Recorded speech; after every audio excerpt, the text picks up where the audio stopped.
Hey friends from the Paris of the Midwest, this is your Daily Detroit for Wednesday, March 23rd, 2022.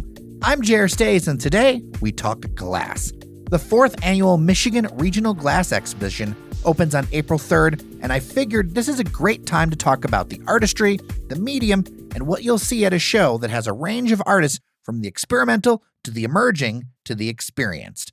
Artist Michelle Sider joins me.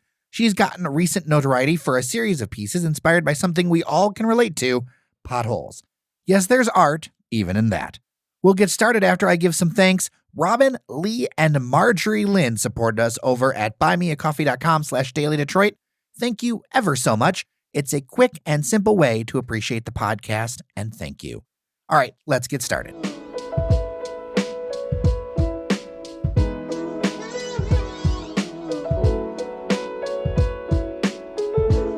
Michelle Sider, an artist, mixed media, mosaics, all kinds of things. Welcome to the podcast.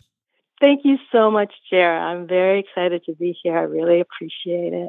So my dad was an artist, and that helped impact how I think about creative works. And I learned that the choice of medium ends up calling to you. Sometimes it's happenstance, but sometimes it really does call to you. And what you're working with can influence what you create. Glass has a kind of reflectivity and a translucence. It's very special. I first appreciated glass as a medium through stained glass windows. Many of the houses on the east side, they're not large, but you know, those little windows on either side of the fireplaces or in other accents, that pop of color, how it plays in a room, how it plays at different times of day can make a huge difference, even though it's so simple. For sure. Actually, my house has some of those. Our house is like 85 years old. One of the coolest things, like you said, it's not just the glass, it's that light comes through it. And light is changing throughout the day. So, you know, the sun moves, lights go on and off in the house. And so the color itself, the reflectivity, what it's going to bounce off of, or how the color is going to look, continually changes. And that's one of the things I love about creating the mosaics, because I can actually tilt pieces so that they'll catch light in certain, at certain angles. And different types of glass, depending on how thick they are, they'll reflect differently. And then there's some other glass that absorbs light more than reflects light. There's iridized glass. There's so many different types of glass. It's just super cool. Also, like the ones on the east side that you're talking about, some of those have a lot of texture and different, they might even have like stripes of different colors in them too, which some of those, that glass isn't made anymore. There's actually libraries that of glass that you can actually look up the type of glass that you have. Wow. In your house. Yeah, it's super cool. I never thought about going to a glass library before. That's interesting. I know, right? I feel like at one point glass, some people kind of dismissed it as utilitarian or crafts or whatever words they want to put to it. But it really seems like lately glass has really found its place in like the mainstream of art. You're absolutely right. Yeah, it's there's two different things. So there's blown glass is one thing, and has become a fine art, and mosaics were even later in being accepted as a fine art. It's very much thought of as a craft because you can use it as you have mosaic tiles on your floor or in your bathroom and things like that. So it went from a craft to being a fine craft to now it's really very recently being seen as a fine art. And I think there are more and more people coming to it that maybe have backgrounds in fine art as well. But it's also the artistic society is a little more open to new types of materials that they'll take seriously. Yeah, I remember my dad going to Belle Isle and grabbing like dirt and stones and different things, and he would mix them. Now, he didn't work with glass, he worked with paint. But, for him, it was whatever it took to get the look and texture that you wanted is what you did. It was, it was something where, yes, you could buy a paint off the shelf and maybe that was your starting point, but he would often add things to it. And I feel like, and looking at some of your works, you've done a lot of different creation of textures and things like that. For sure. Well, the works that are, in this show that I'm so excited about, the Michigan Regional Glass Exhibit, my works that are up there have some stones, some metal, a bunch of mixed media in it. It's from my On the Side of the Road series. And it started off with, like you were saying with your dad, I was riding my bike on the side of the road, and it started out with potholes that I had to pay attention because Michigan roads are so terrible. Oh, as a fellow bicyclist, I hear you. Right? We all know this. So I had to pay more attention to the potholes and, the cracks so that my tire wouldn't get stuck in them. And of course, as an artist, I started looking at this and I said, wait a minute. And I was riding with my husband. I said, wait a minute, stop. He's like, what? What's going on? What's going on? I said, this is so cool. I started taking photographs of all the debris and the things that the water had washed and the cracks in the asphalt and in the pavement and even different things that had been left on the side of the road. They all created these really cool abstract patterns. And I was just intrigued. This like, oh, this is super cool. And so then I started on subsequent bike rides, I started looking for things that I could pick up and put in. I started taking a backpack with me and I started found pieces of metal and bicycle chains and different things around the side of the road. And I started incorporating them into my mosaics. I actually have a couple in my series that have bicycle gears and chains and rocks and all sorts of things incorporated into the patterned that I created. So it's fun, very fun. Is there something to you about going at a slower speed? I think about these same roads that everybody drives down. Wherever road you were on, there are probably thousands of people who have used that road, but they don't see the same thing because they're moving at a faster pace. And there's something about either the walk or the bicycling where you can cover ground, especially bicycling, you can cover ground, but you can still see and enjoy the texture of a place, wherever that place is. Does that make sense? Totally. That's totally what I'm about.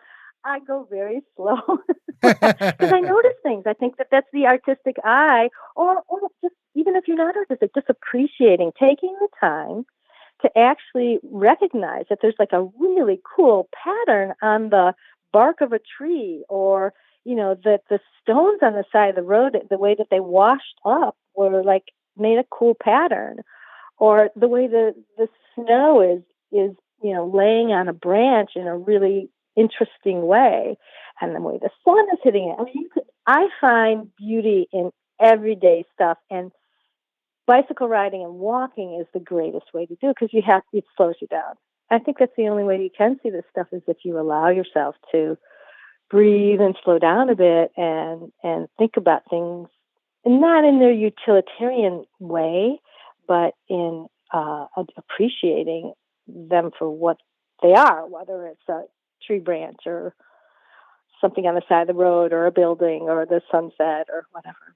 This whole thing makes me think of a conversation I had a while ago. We had Roman Mars on from 99% Invisible, and he was talking about his book, The 99% Invisible City. And there are so many things that you see that only happen when you walk or you bike, or design decisions, or why is a building this way, or even historic buildings that you wouldn't realize are historic. But if you're whizzing by at 50 miles an hour or 35, depending on, or 25, even sometimes, depending on where you're at. But if you're whizzing by, especially at a high speed, it's all a blur. Right. It's that challenge to, if you've never done it before, go out and take an intentional walk and go see your neighborhood, or an intentional bike ride. Mm-hmm. And that awareness of your world, I think, helps open up your mind a little bit. I think it adds quality to your life. I mean, just plain and simple. I love biking in Detroit too, because there are the art. When you're talking about the architecture, there's, thank goodness, a lot of architecture that is still left that has just really cool designs and different things around. But you have to look up to see them. It wouldn't be if you're driving on the street in the car, you have to pay attention. But if you're on your bike, you're going slower. You're not necessarily going to get into an accident if you kind of look around a little bit, so you can look up and in different directions as well. Because when you can find all sorts of cool things when you're looking not straight ahead. I want to make sure that we get into talking about what's happening, the Michigan Regional Glass Exhibition that is opening April 3rd. How excited are you to be a part of this? And can you share with me a little bit more about what's happening? Sure.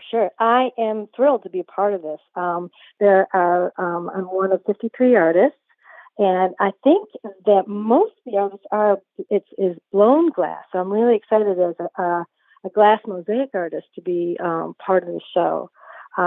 So it's presented by Michigan Hot Glass, and it's judged by Haley Hogue, and so it should be a great, really talented group of people. So it should be a great show. And we're opening April 3rd. We're having an opening that night. So anybody wants to come out, it's out in West Bloomfield at the Janice Church Gallery. But I'm really excited to have my pieces there.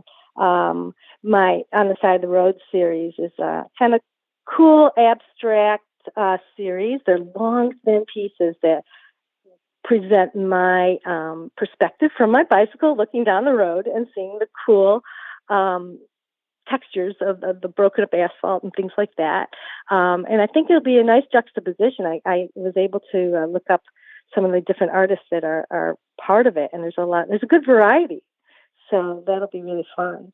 It's a great group, and especially as a mosaic artist too. It's like, okay, you know what? We're now being accepted into the glass world, which is been happening over the last 5 years or so. But prior to that, there wasn't so much of that. Yeah, and I'm looking at, there's your mosaics, there's all kinds of different kinds of glass pieces. So at the Janice Church Gallery, that is at 6600 West Maple Road in West Bloomfield. It's something to check out, and that opening April 3rd, and then it also runs all the way through May 18th. So that's quite a bit to check it out, but it's always good to go to the opening day, right? Oh, it's so much fun. Yeah, and especially these days, oh my goodness, to see people, be around people in a fun way and enjoy art. Yeah, and the Janice Church Gallery is beautiful. It's got great space, wonderful lighting. It's just a pleasant space to be in. So it should be a lot of fun. And, artists are kind of fun to hang out with. So it should be fun. Oh, absolutely. And, it's a place I've actually not visited yet. So I think I'm going to have to put it on my calendar to make sure that I do. Michelle Sider, artist, I appreciate you. If people want to find out more about your work, where can they go? I have a website, which is michellesstudio.com. So you can check out my work on my website. And, of course, the Janice Church Gallery, where this opening is. And I'm also represented up north in Elk Rapids by Twisted Fish and in Leland by Main Street Gallery. So those are two places. I'm getting my spring collection ready for there. And, so that's where you can see my work. And I'm always happy to chat with people. And I have a lovely studio at Faith in their home.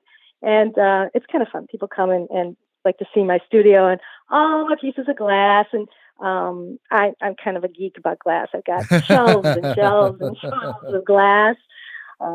So glass is super cool. There's factories in the United States. There's at least 10 factories that make glass, all different types. One makes swirled, one makes textured, different types. So I've got all these different types of glass in my studio, and it's really fun to talk about it and see it. And there's other types of glass that's so thick that you have to cut it like with stone cutting techniques. So there's all sorts of, it's really fun. That was the glass that I got from Italy. A teacher of mine taught a workshop in Italy, and I went with 2 suitcases, one empty because I was planning on buying glass. I took only 23 pounds of clothing, and I was allowed 2 suitcases of 50 pounds each. The rest of that on the way back was filled with glass. Wow. I guess that's truly marked fragile, huh? Yeah. Oh, yeah. Michelle Sider, thank you so much for your time on Daily Detroit. I appreciate you. Thank you so much for having me on. It was so much fun. I appreciate it.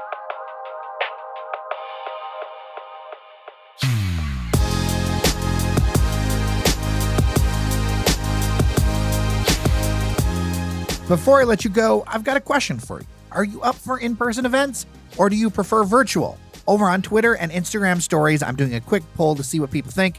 We're quickly approaching 1,000 episodes. I want to see if people want to do something special for it. And thank you for the suggestions on half full, half empty. I'm sorting out the questions to who is best to ask them, and I think once a week we'll do the game with some sort of rotating contributor thing. If you've got suggestions, dailydetroit@gmail.com. With that, I'm J.R. Stays. Thanks for listening. Remember, you are somebody, and I'll see you around Detroit.